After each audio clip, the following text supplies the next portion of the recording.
Alors, les animaux, s'ils ont conscience que la vie et la mort sont des cycles, je meurs à quelque part pour renaître ailleurs, etc., ils n'ont pas conscience que de la délivrance de la souffrance physique. Ok.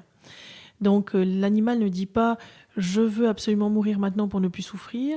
Il va dire, et j'ai accompagné, dans mon premier métier d'infirmière, j'ai accompagné beaucoup de personnes en fin de vie, et il est très rare que les gens, quand ils disent « je veux mourir », en fait, derrière tout ça, ils veulent arrêter de souffrir.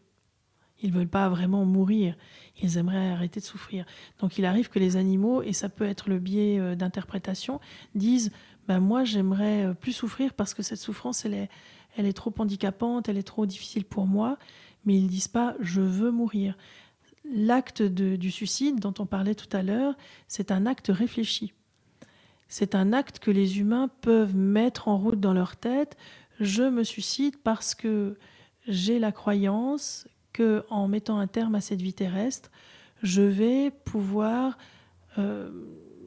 retrouver un monde meilleur suivant les croyances que j'ai par rapport à ça, hein, le paradis ou ailleurs, ou alors je vais terminer toutes ces souffrances physiques et morales que je vis, un point c'est tout. Donc ça veut dire que j'ai la croyance qu'il y a un ailleurs, quel qu'il soit, où je ne souffrirai plus. L'animal, il n'est pas dans cette croyance-là. L'animal, il ne va pas se dire non plus « j'aimerais mourir pour aller retrouver mon maître décédé ».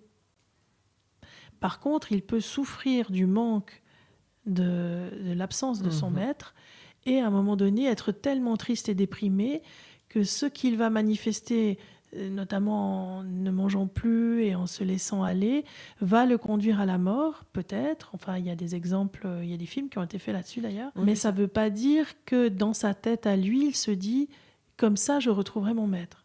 C'est la finalité de l'acte du suicide qui est un acte réfléchi. Et cette réflexion-là, elle est propre à l'humain et elle est liée à ses croyances. Donc les animaux ne se suicident pas, les animaux peuvent à un moment donné mourir de tristesse et de chagrin de l'absence de leur maître, mais ne mettent pas volontairement un terme à leur vie. On l'a vu avec les animaux sauvages, par exemple, capturés dans des pièges, qui sont capables de s'amputer d'une patte. Ils vont chercher à vivre à tout prix.